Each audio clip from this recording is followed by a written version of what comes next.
aujourd'hui, nous allons parler des soins, des ingrédients que vous pourrez utiliser après une journée de baignade en mer ou après une journée éventuellement de baignade à la piscine. Bien sûr, le cheveu subit des agressions comme le chlore par exemple. Donc je sais que vous attendiez cette vidéo avec impatience sur ma routine capillaire. Donc tout d'abord, je fais un shampoing 2 fois par mois. Voilà. Pourquoi? Parce que c'est pour espacer le temps de démêlage, car un cheveu qui est constamment sollicité et coiffé, il a tendance à se casser. Hein. On l'a déjà vu dans les vidéos précédentes, j'avais expliqué. Et j'utilise cette brosse.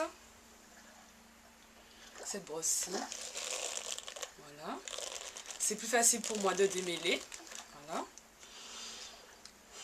J'utilise ce peigne ou carrément mes doigts, mes mains.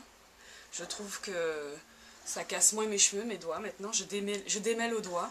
Donc, je l'utilise le peigne que pour séparer, plus comme avant. Surtout lors du démêlage, j'utilise mon vaporisateur. Voilà. Je transvase dans le vaporisateur de l'eau de source, de l'eau en bouteille.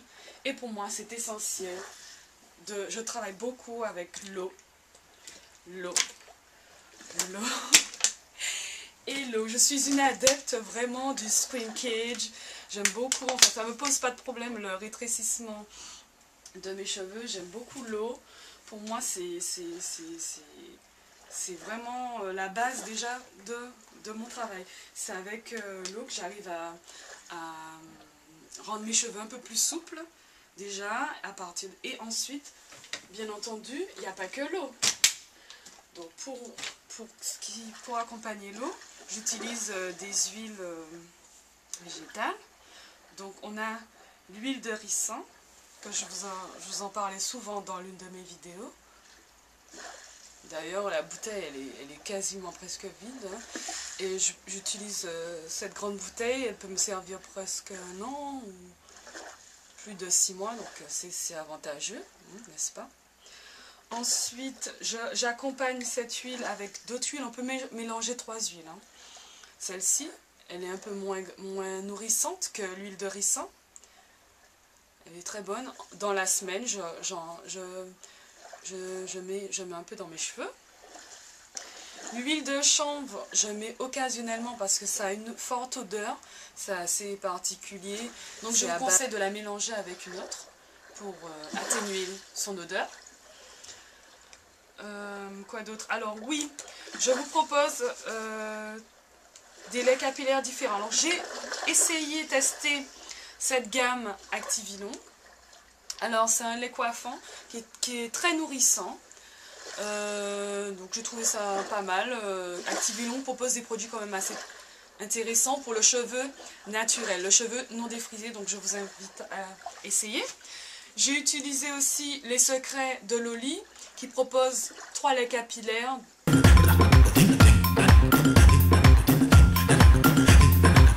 Donc voilà, moi j'ai pris les shampoings de base, c'est chez Monster, ça n'a pas changé. Je crois que je suis restée adepte de cette marque. Car vraiment, cette marque, ce shampoing n'a pas de sulfate, n'a pas de parabènes, ne contient aucun produit chimique et est très nourrissant. Et c'est un shampoing qui est très réparateur. Je tenais aussi à enlever le maximum de chimie dans mes cheveux. Donc pour un bon retour au naturel, je reste adepte de cette marque. Dans la même marque, j'utilise ce masque de temps à autre lors de mes soins, voilà. Ainsi que ce lait capillaire aussi. Donc pourquoi j'utilise plusieurs produits de gamme différentes, toujours bien sûr qui répondent aux besoins du cheveu crépus. C'est parce qu'il ne faut pas rester tout le temps dans la même gamme de produits. Il faut de temps à autre changer sur 2 à 3 mois. Pour que le produit ait son effet et que le cheveu n'ait pas le temps de s'adapter trop au produit. Ah, j'ai oublié de vous parler de R&B. Je vous en avais parlé dans une de mes vidéos.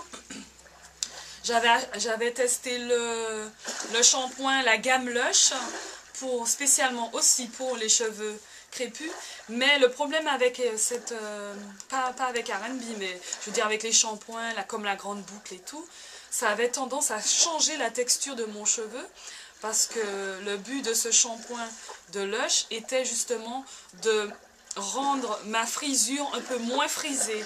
Et moi, c'est pas l'objectif.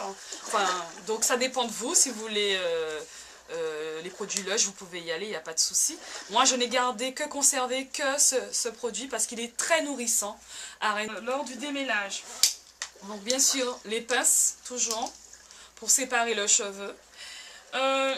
Je me répète, mais toujours quand vous démêlez vos cheveux, toujours partir du bout des cheveux et remonter progressivement. Ne pas démêler dès le fond et aller vers... il faut toujours démêler par le bout et remonter progressivement. Bien entendu, quand vous allez vous coucher, après avoir fait vos nattes, vous mettez un foulard en soie, peu importe le foulard. Vous vous protégez les cheveux afin de garder l'hydratation, parce que vous avez constaté, c'est vraiment l'hydratation qui est importante pour le cheveu crépus.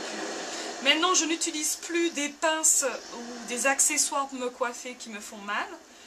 Ça, c'est le basique. L'épingle, c'est le basique. Mais j'utilise des élastiques. Vous pouvez trouver ces élastiques n'importe où. Qui ne me servent pas les cheveux, qui me font pas mal, de plusieurs couleurs. Donc voilà, vous pouvez, c'est l'été, vous pouvez y aller.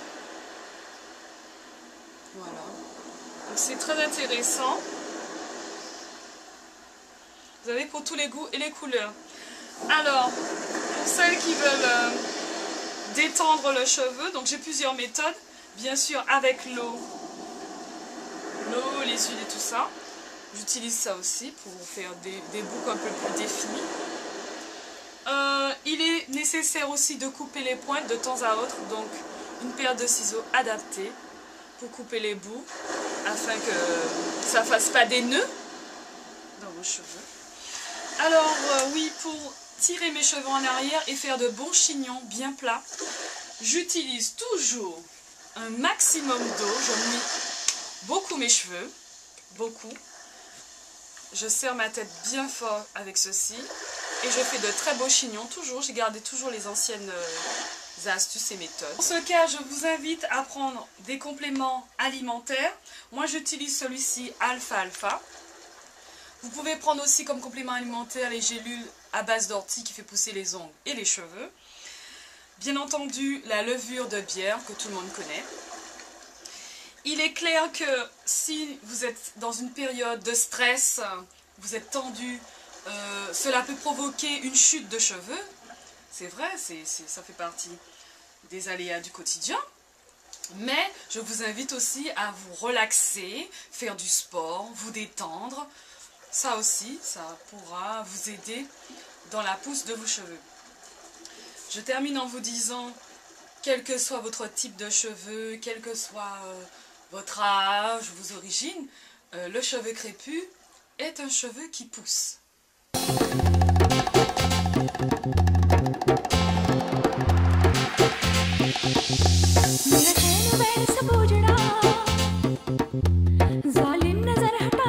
Nous sommes clairs là-dessus.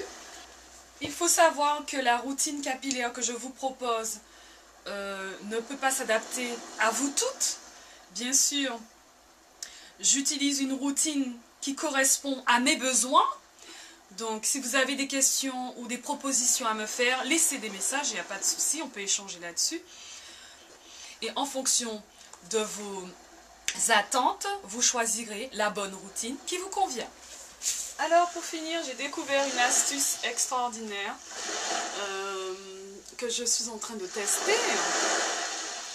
Vous penchez votre corps vers l'avant et vous restez 3 minutes afin que le sang circule pour pouvoir stimuler la pousse. Ok? Et vous massez votre cuir chevelu. Vous pouvez